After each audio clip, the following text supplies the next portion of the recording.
Correction phases में price action बहुत ज्यादा एक्सपेंड हो जाता है और जब प्राइस पंप कर रही होती है तो वो यूजुअली पंप्स आपके पास एग्रेसिव बिहेवियर और इंपल्सिव मूव्स में आता है। बहुत सारे ट्रेडर्स ट्रेडिंग तो करते हैं लेकिन प्राइस बिहेवियर को नहीं समझते और at the end of the day वो प्राइस एक्शन से फ्रस्ट्रेट होना स्टार्ट हो जाते हैं। देखो मेरे भाइयों, एक चीज को समझने की कोशिश करो कि जब मार्केट अपने करेक्शन फेजेस के अंदर होती है तो वो जनरली हमारे पास बड़ा टाइम कंज्यूम करती है। करेक्शन लेती है, साइडवेज जाना शुरू कर देती है, हल्की फुल्की रिलीफ लेती है, फिर साइडवेज जाती है, करेक्शन लेती है। तो देखो जो एक मार्केट का करेक्शन फेज आता है ना, ये एक बड़ा टाइम कंज्यूमिंग फेज होता है, एक बड़ा फ्रस्ट्रेटेड फेज होता है और अल्टीमेटली मार्केट होती करेक्शन फेज के अंदर है। और विद टाइम जब मार्केट टाइम कंज्यूम कर रही होती है तो ऑटोमेटिकली आपका कॉन्फिडेंस बिल्ड हो जाता है मार्केट में और इस रीजन की वजह से जनरली ट्रेडर्स को करेक्शन फेजेस पसंद होते हैं क्योंकि मार्केट टाइम बहुत ले रही होती है और अल्टीमेटली ट्रेडर्स को प्रॉफिट बनाने की अपॉर्चुनिटी मिलती है।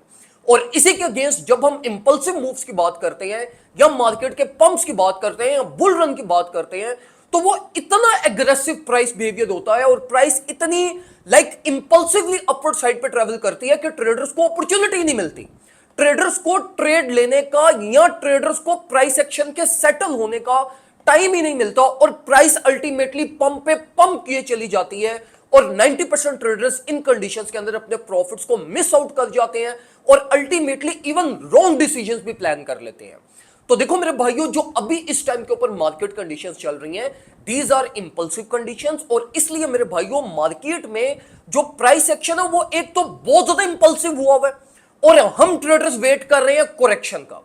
अब देखो यहां पर मार्केट ने अगर आप ओवरऑल मार्केट को भी देखो तो देखो इन जनरल पूरी मार्केट ने almost 40 to 50% on average pump की है। अब मुझे आप ये बताओ कि जब market on average 40 to 50% pump हुई हुई है तो क्या वो ऑल ऑफ अ सडन नीचे आना स्टार्ट हो जाएगी? नहीं, definitely it will take time. क्योंकि देखो अगर 40 to 50% किसी भी कॉइन के अंदर उसकी प्राइस में चेंज आया है तो इट मींस कि उसके मार्केट कैप में भी 40 to 50% आया।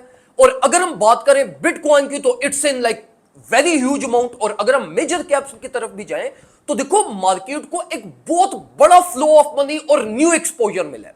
तो जितने भी ट्रेडर्स जो इस टाइम पे इस रीजन की वजह से पैनिक हो रहे हैं कि यार मार्केट नीचे नहीं आ रही, उनको यह चीज समझने की जरूरत है कि प्राइस बिहेवियर टिपिकली इसी तरह से होता है। आपको मार्केट फोर्स करती है to make wrong decisions in any market conditions. देखो जब करेक्शन हो रही होती है तो प्राइस एक्शन इतना एक्सटेंड हो जाता है और इतना स्लो हो जाता है कि आप अल्टीमेटली बहुत ज्यादा कॉन्फिडेंट हो जाते हो to open short positions in bearish trend and at bottom.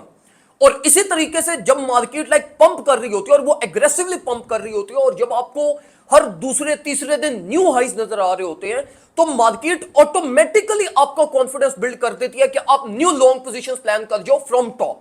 और एज अ रिजल्ट आप यूजुअली ट्रेडर्स को ये कंप्लेन करते हुए भी सुनते हो कि जी हमने तो टॉप बाइंग कर ली थी या बॉटम से हमने मार्केट को शॉर्ट कर दिया था। तो इसलिए मेरे भाइयों इस टाइम के ऊपर आप अगर कोई भी डिसीजन प्लान करोगे वो उसकी 90% इस चीज की एक्सपेक्टेशन है कि वो आपके अगेंस्ट ही जाएगा।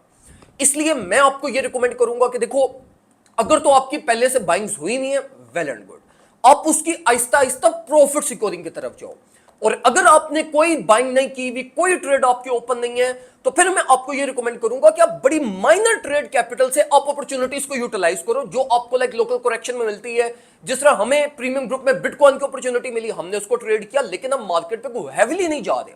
उसकी रीजन क्या है? उसकी रीजन यही है कि market is over priced, strength is over priced. अब जाहिर सी बात है वो एकदम से तो ब्रेक नहीं करेगी, लेकिन वो जब भी ब्रेक करेगी आपको उसका वेट ही करना पड़ेगा, चाहे वो ब्रेक डाउन होने से पहले प्राइस को 15-20% और ऊपर क्यों ना चली जाए। आप ये नहीं कह सकते कि यार मार्केट नीचे तो आई नहीं है और ऊपर चली गई है तो अब हम क्या करें। तो उसमें आपके पास जो ऑप्शन है वो यही ऑप्शन है कि आप आराम से उनसे वेट करें। मार्केट अगर अपवर्ड साइड में जाती है तो ये फिर सिर्फ उन्हीं लोगों के लिए प्रॉफिट्स हैं जिन्होंने अपने प्री प्लान्स बनाए थे, जिन्होंने अपनी पहले से स्पॉट होल्डिंग्स की हुई थी या जिनकी पहले से पोजीशंस ओपन है और वो मार्केट की वोलेटिलिटी को फेस करते हुए बस मार्केट में स्टे कर रहे हैं। तो इस टाइम पे अगर आप पैनिक होगे तो 99% चांसेस हैं कि मार्केट आपके स्टॉप लॉसेस हिट करेगी या आपको लिक्विडेट करेगी। एंड आई डू बिलीव कि आपको ये सारी चीजें like they will be making sense, और आपकी साइकोलॉजी और आपका माइंड प्रॉपर इलेबोरेट हो रहा होगा, जिसकी बेसिस के ऊपर आप अच्छे डिसीजन मार्केट में प्लान कर सकेंगे। दो में मुझे याद रखिएगा, अपना ख्याल रखें, अल्लाह हाफ़िज़।